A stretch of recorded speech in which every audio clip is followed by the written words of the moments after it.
Hunter Brown's going to get paid, guys. He was third in the American League Cy Young voting. He was on 29 of 30 ballots, got 24 third-place votes, and as a result, the Astros get a draft pick after the first round because he was a top 3 guy. Only one writer didn't have Hunter Brown on their Cy Young ballot. Can you guess where they were from? Not LA, not New York. Can you guess where they were from?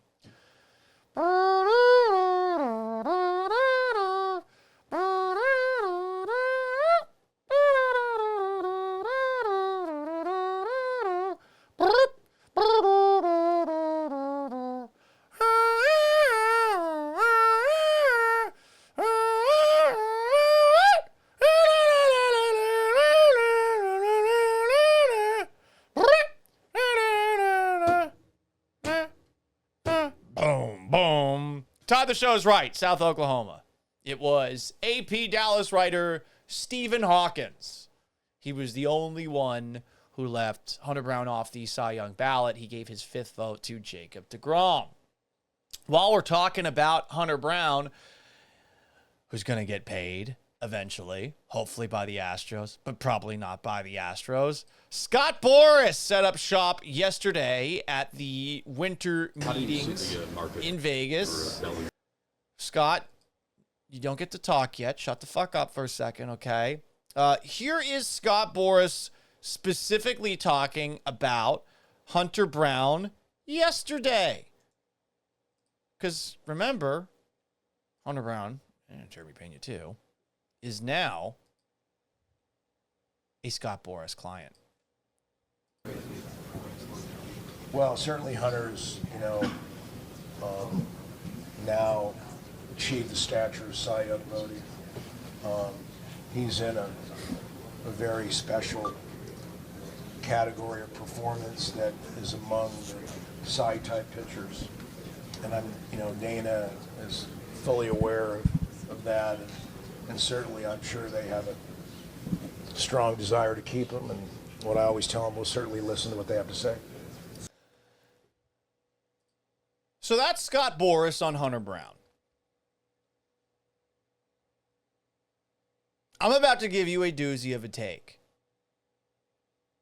I think every single fan base is scared of Scott Boras because you're afraid that he will keep your favorite team from keeping your favorite players. And that might be true. So why not create a wedge between Boras and his client? You heard Scott talking about Hunter Brown there. Generic answer. You don't take a lot out of that one. Where was energy like this from Scott Boras for his client, Hunter Brown? Where was it? He did not bring any of the same juice to the table that he did when he talked about Alex Bregman yesterday. I would certainly think that, like in Boston, we learned a lot about Bregman in 25 because in Boston, prior to 25, they had a lot of lineup do not holes, and certainly prior to 25, Boston has been a kind of a club that's been has Duncan well below the playoff line. So I think it was a bad roast in Beantown, and certainly, and give the owners credit in 25. They went out and spent some Starbucks to bring in a Bregman blend that led them to the playoffs. So I'm sure the Boston fans don't want this to be just a cup of coffee. And no one wants a Brexit. Oh my God, all those dweebs around him. He made a lot of donut puns there. He made too many donut puns. It's Scott Boras. It's so funny. It's so funny. Scott, help me break a story, Scott. Help me break a story. But Hunter Brown, did you hear that? Where were the puns for you? Does he give a shit about you? I don't think so. I didn't hear one pun in that lame-ass answer he gave about you. And yet, here he is going dad at the Improv with a bunch of puns about fucking donuts. This asshole doesn't care about you. He doesn't care. He's a greasy, slimy agent. He's not going to care about you until it's your time for a new contract, which he might not even be able to get you. Where were the puns?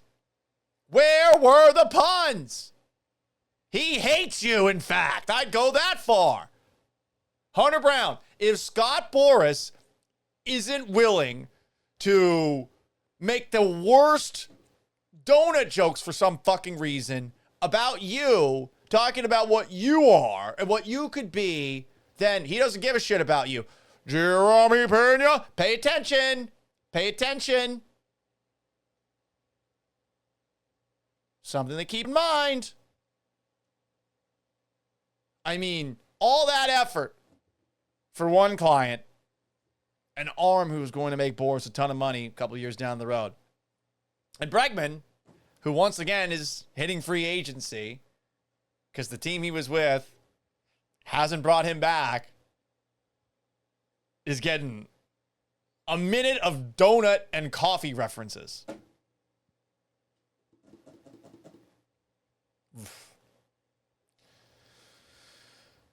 Anyway, Paul, you're reaching here. No, I'm not. I'm not reaching. I'm not.